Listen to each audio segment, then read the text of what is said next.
Hello everyone and welcome to the Belt and Road Face to Face. Pakistan never really focused too much on the Asia, but mostly in Middle East. More people are aware that actually halal meat are more healthy and tasty. The only thing that's missing right now from the Pakistan side is that we do not have the traceability to fulfill the requirements of all the certifications that China side will check. Some Chinese companies to invest in Pakistan and do some joint ventures there. I'm fairly confident that Chinese consumers would give it a try and would even love to enjoy Pakistani meat. Hello everyone and welcome to the Belt and Road Face to Face. Our program is co-produced by China Economic Net and Vash News Television. I am Zoon Ahmed Khan from China Economic, and today I am pleased to be joined in our studio by Zhou Yuan, who is head of Urdu department at the Beijing Foreign Studies University in Beijing. And we also have with us Mr. Kamran Rasool from Pakistan, who is quality manager at Volkswagen in China. Welcome to both of you. Thank you. Let's begin the first part of our program, Hotspot.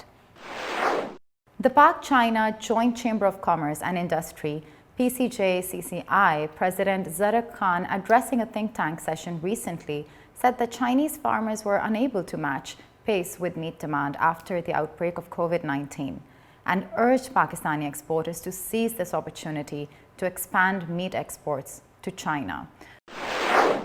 Firstly, let's come to you, Mr. Kamran. We know that Pakistan and China have thought about enhancing agriculture cooperation. Meat is one of Pakistan's fortes, and meat consumption in China is increasing. So can you take us over what are the reasons that we haven't been able to capitalize on this opportunity? Okay. First of all, there was not in the past any free trade agreement with meat as one of the items included within this agreement. As it now happens to be the case, it's very recent. So there are many other ground realities that need to be explored in terms of being able to meet the Chinese standards, the requirement of hygiene and lab test, certifications and so on. And then there will also definitely be the logistics for the cold chain that would be needed between China and Pakistan, because meat, as we know that it's a perishable item, so it needs to be handled with care, and there should be a cold chain existence between end to end. So, but then definitely Pakistan has been a meat supplier for many other countries.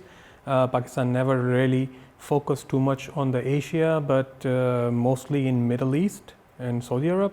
Also, just only Malaysia and Indonesia are one of the meat importers from Pakistan. Yeah. So the ground realities in terms of the difficulties would be to explore all the requirements and understand all the requirements that are required by the Chinese in terms of the exported meat coming into China. I think definitely would require a lot of certifications that Pakistani exporters have not been used to. Ms. Zhou, you have a close relationship with Pakistan in many ways. You understand the culture, and you may also know better what it is that Chinese people are looking for, because at the end of the day, Pakistani meat is not what Chinese buyers want to buy. There are countries from there are other countries that are exporting their meat and it's being bought. So what can Pakistan do to increase the demand for Pakistani meat in China? Currently in the world's halal meat market, Pakistan's share is only around 3%. So there are many reasons for this. I think let's look at the supply chain from Pakistan's side. I think first the rearing of cattle is not given enough attention by the government. Actually, the numbers of these animals should have been doubled or even tripled. And I think many reasons for this because of the primitive way of rearing. And we know that 90% of the livestock animals are raised in some traditional ways, not in modern. Not maximizing. Yeah, it's like that. And only 4% it is reported that Pakistan's cattle are raised in very modernized ways. So in this situation, the traceability of every animal, the meat, is not very well developed, which is very common thing in developed countries, and it is also required by many countries' markets.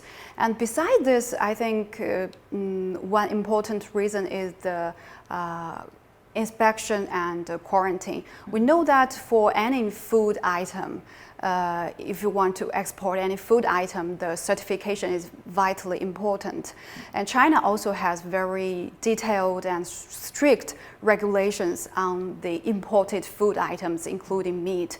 So Pakistan must be very familiar with all these regulations and restrictions on inspection and quarantine, and Pakistan must set up a whole body of this certification of the meat production and to make sure process. that how to reach the standards for different parts of the world. So Yes. here, Kamran, I think this is a very important point that Ms. Zhou raised, that not only are we refusing to modernize, and hence we are unable to capitalize on the natural potential that maybe Pakistan has in this sector, but we are also not able to gauge the requirements fully of different countries that we feel we can export to. So can you give us an assessment, an idea, why is it that we are not modernizing? Do you think it's because of less resources? Is it because of less exposure? Is it because we need joint ventures? What could be the bottleneck in the situation? Okay, so just like Professor Zhou covered one aspect about the the traceability of the cattle and the livestock, this is really an area where the improvement is needed. Yeah. Because this is one of the requirements from China to be able to trace whether the livestock and the animals have been having any diseases or not. If you don't have the traceability of different breeds of the animals that you are sending to the slaughterhouse, that means then no matter how good quality slaughterhouses and equipment and processes you have in place, there is a big disconnect of where these animals are coming from. So what Pakistan has to immediately do in order to solve these issues would be to have some sort of complement or compliance zones where all these certifications are met, and so those animals that are coming from those zones can be traceable, because I would say that Pakistan currently does have a very huge infrastructure in all major cities, but Karachi is one of the biggest example that there is a huge slaughterhouse with the state-of-the-art German machinery installed that cuts specific numbers of animals per day and cuts exactly like how New Zealand or Australian beef or meat has been processed. So we have the packaging capability up to the international standards. We have the quality of the meat, but the only thing that's missing right now from the Pakistan side is that we do not have the traceability to fulfill the requirements of all the certifications that China side will check. Okay. And Pakistan had never paid attention to that because the quality was not the biggest concern for the actual farmers from where these animals were actually grown. I want to ask, like, what is the potential for Pakistani meat in the case that it fulfills the criteria under question? What is the exact potential for Pakistan to benefit from this increasing demand? I think currently in China, the need for the halal meat is increasing rapidly. One reason is the increasing number of the Muslims, of course. And another reason is that more people are aware that actually halal meat are more healthy and tasty. So Pakistan should seize this opportunity to develop China's markets, even other non-Muslim markets. I think Pakistan has a huge potential in this field, because we have a large number of the cattle and other livestock animals, and also Pakistan has a long experience of exporting meat to like Middle East countries. So currently what we should do is that we suggest some Chinese companies to invest in Pakistan and do some joint ventures there, and we can do together to process the meat. And since the Chinese companies are very familiar with China's regulations on inspection and quarantine, and some other like halal food certification, etc. So I think process can be expedited. The process can be very easy, I think. I would say that if Pakistan is able to meet those requirements, then even if you sell Pakistani meat at the same price tag of the New Zealand meat, I'm fairly confident that Chinese consumers would give it a try and would even love to enjoy Pakistani meat because of its taste also. And Pakistan as being a Muslim country, it suits more to export the halal meat, while as New Zealand is not even a Muslim country, but they're providing the halal meat, so there is definitely a reason for that. There is a demand for the halal meat, not only from the Muslim sides, because I think people are becoming more and more aware of the health benefits of the halal, that it's clean and it's healthier, and it also tastes good.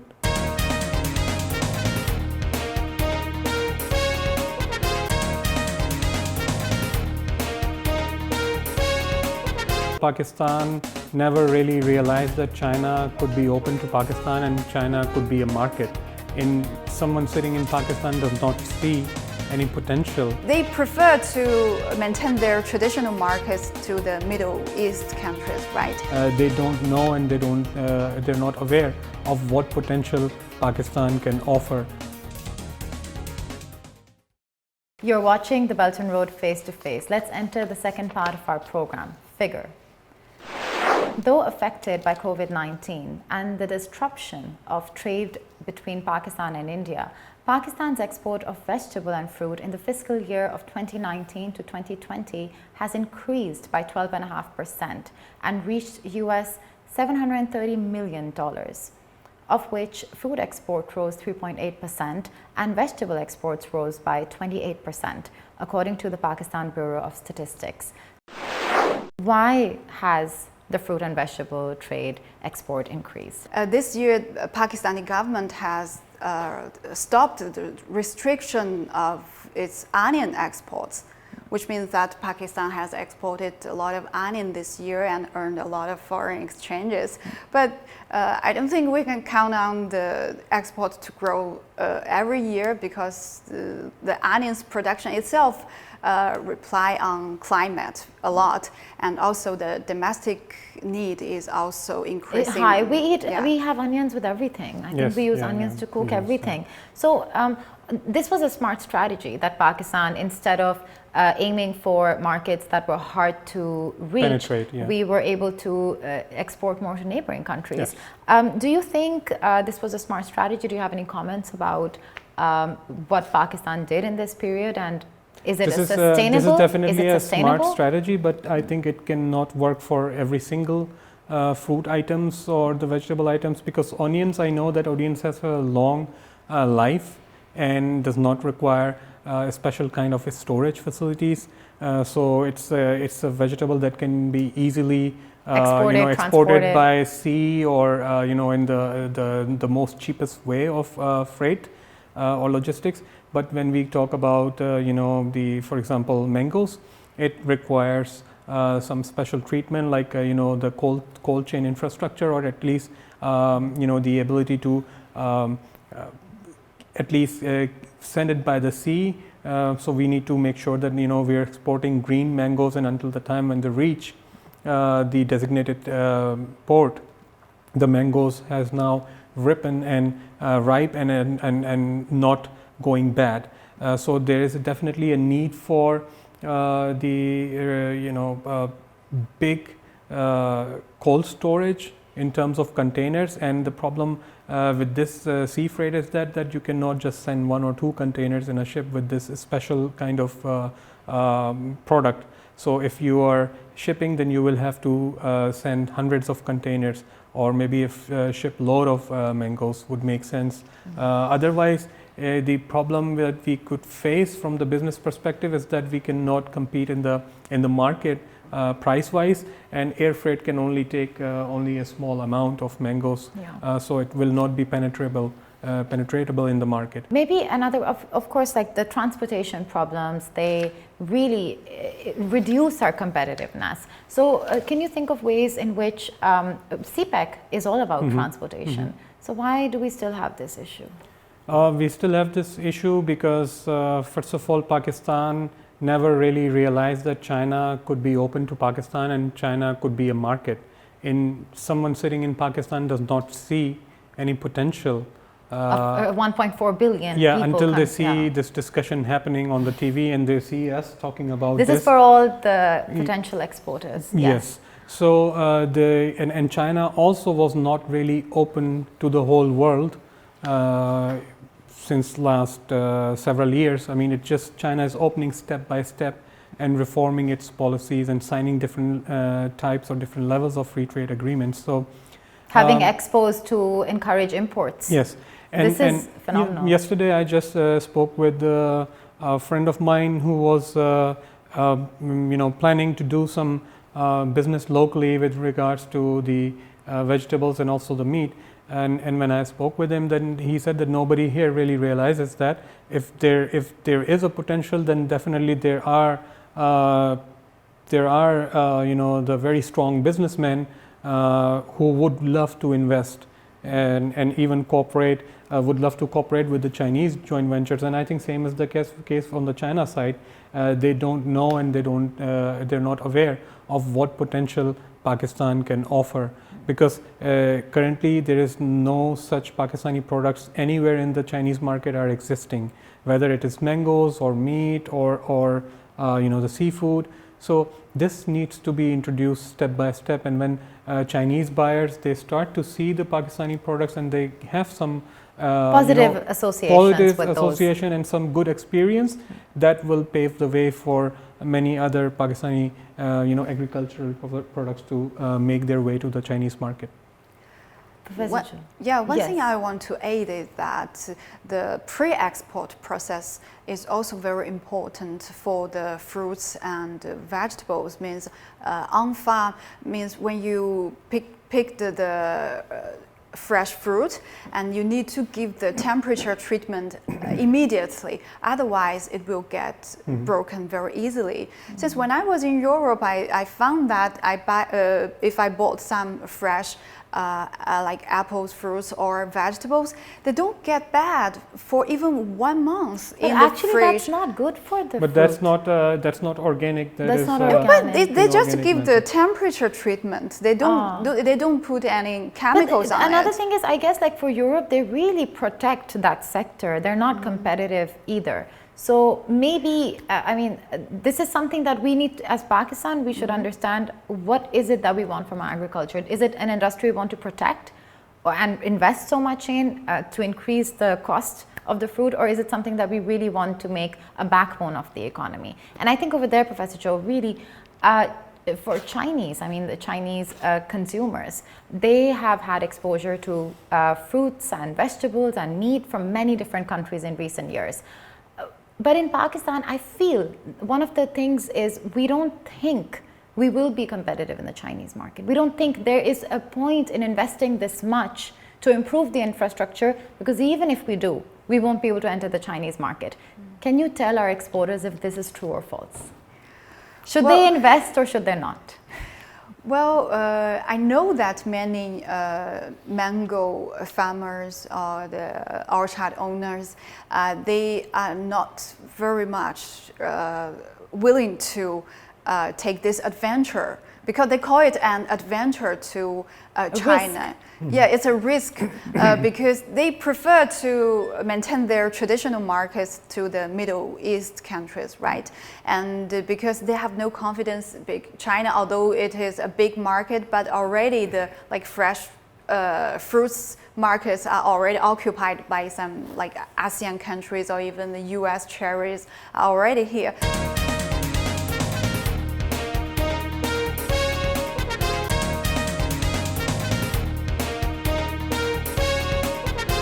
just like you enter a restaurant, sit there, you even don't need to order your food, they will serve. You can do the same thing on TikTok. You just need to swipe your finger. I think videos will be the future trend of all the social applications, social media. You're watching the Belt and Road Face to Face, and we're about to enter the third part of our program, culture. Chinese short video social app TikTok has been ordered to be sold to an American enterprise or banned by September 15th in the US by its President Donald Trump. According to statistics, TikTok has over 1 billion global users, and with 165 million downloads in the US by the end of April, accounting for 50% of its total population. So TikTok users have soared and become popular all over the world in just a few years. Kamran, you are a tech person. It's phenomenal how people are becoming celebrities overnight on this app. What's the reason for this? Mainly it started out as a fun tool to give you like 5 or 10 minutes of laughs, but that's it. But now it is turning into something different, as we see in China. But yeah, that's the main reason for TikTok celebrities to grow and more users to grow, is because there are more and more live streaming and the videos and content being pushed to TikTok. At the same time, there are more and more viewers and followers for those celebrities and for those key opinion leaders that are making videos on TikTok. And Professor Zhou, how is TikTok Douyin perceived in China? Is it like this good platform with great content, giving people an opportunity, or is it like a double-edged sword? How do you see the platform? Well, TikTok is extremely popular now in China. It has many active users. A lot of new downloads are also recorded each year, which means younger people or older? Both young people, middle-aged people, and senior-aged people are using TikTok in China. I think the reason for its popularity is that the 15 seconds long video is not that difficult to make, right? So many people want to, especially those common people who are not celebrities in their real life, they want to have this platform to share with other people their daily life, their school life or any other life, right? And their hobbies. And also especially for those young people who have that passion to show themselves, show their talents, show their interests. They can lip sync the music or even dance in the videos. So they make very creative and funny videos on this platform. They have no inhibition, no limitation. They can be creative without. So, and also those people who don't make the videos or upload videos, they can watch on it, right? It's a good way to relax, entertain themselves. So many people from young to older are getting addicted to this application already, I think. Yeah. And do you use TikTok? Well, when TikTok was a new app, I downloaded it and I found myself opening this app every now and then. So then I had to actually remove the app and remove it entirely for some time period. But then when I started noticing that TikTok is now evolving from just a fun app to something different. To US-China conflict, great power relations. Not this. But another point is to basically, to be able to follow the areas of interest you have. So for example, I am interested in cars or artificial intelligence or new technologies and gadgets. I found that, what I could before watch on some other websites, I could actually now see it all on TikTok. People need an outlet, they need something to relax. So do you use Douyin, or do you know people who do, and how are they consuming this app? Why do they? I used to use the Douyin application because I know that everybody around me are using it, so I wanted to have a try. And I found that there are some influencers who has a lot of followers, and initially they just make very interesting content to attract people, but gradually they began to sell something on it or doing advertisement on it. This is the way how they earn money, actually, the Douyin or TikTok stars. First of all, if they become popular, the platform means that TikTok itself will pay this person a certain amount of money in order to keep him or her stay in this platform. To keep the users coming. Yeah, it's true. And beside that, the advertisements, some companies' products will find you and for their production's promotion, and they will pay you for this. Yeah, and also through live streaming, they can sell whatever they want to sell. So this is also a good way of earning money. Yeah, I think so. How do we earn in Pakistan? What are the popular apps that we can compare? TikTok is obviously doing well. I think in Pakistan people watch YouTube and Facebook. A lot of kids have started making YouTube channels. Yes, lately. And yeah, I mean, not only kids, but people from all different ages creating have created their YouTube channels and creating different types of content based on their own areas of interest. But I would say now, after this TikTok boom has come, that has had a little bit of dent on YouTube or Facebook to some extent, and also on the TV, traditional TV, because in the past when people might have nothing to do, they would just take a remote, open the TV channel, and then just keep changing the different TV channels. You can do the same thing on TikTok. You just need to swipe your finger if you feel a video. That's a good analogy. Yeah, you see the video is not interesting, you just swipe it, and then another video plays. Basically. Yeah. I think behind this, actually, behind the popularity of TikTok is the fast development of this IT technology. Because, when you said that you swipe or you choose which one you are interested in, all your records are recorded by the big data. So the application will get to know which kind of contents you are interested in. So next time they will send to you, they will recommend you more and more products that you are probably get interested in. So it's just like you enter a restaurant, sit there, you even don't need to order your food. They will serve all the food to you, what is your and favorite. all these food are your favorite food. So nobody can resist this, I think. So that's why Douyin is getting very popular. And I think this says a lot about the potential, as you said. I mean, it says a lot about the success, how far we've come. Do you think that Pakistanis can also utilize TikTok or Douyin, I think just the way Chinese people are by selling products? Pakistanis are have already started to utilize Douyin.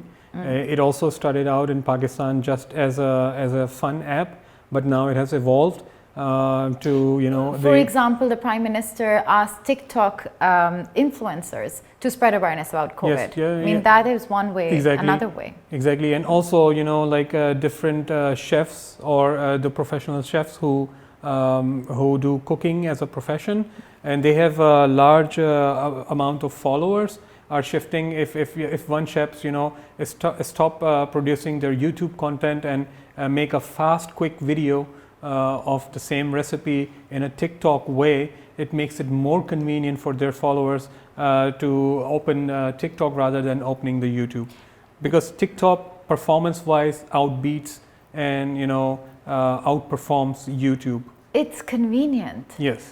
15 seconds. Say something about the ADD.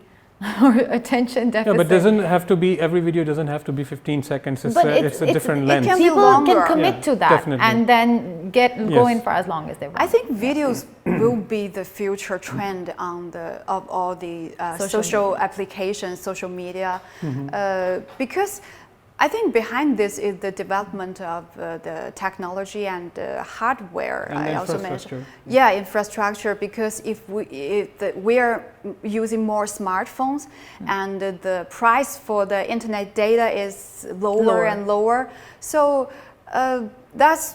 I think in Pakistan, if the coverage of 4G or in future the 5G is coming, so everybody can afford enjoying or uploading videos freely. So the content of the social media, these networks will change from the pictures and texts into videos, because everybody can afford this. We have enough data and the price is very low, and the smartphones are perfect for the video making, uploading. So I think short videos, videos will be the future trend. Which it is the present already over here in China. Already. The success of Douyin or TikTok globally says a lot about how China is leading in terms of technology and how we can learn better to use these platforms in a way that can benefit businesses, benefit the economy, and benefit further cooperation in terms of trade, agriculture, etc. between our brotherly countries.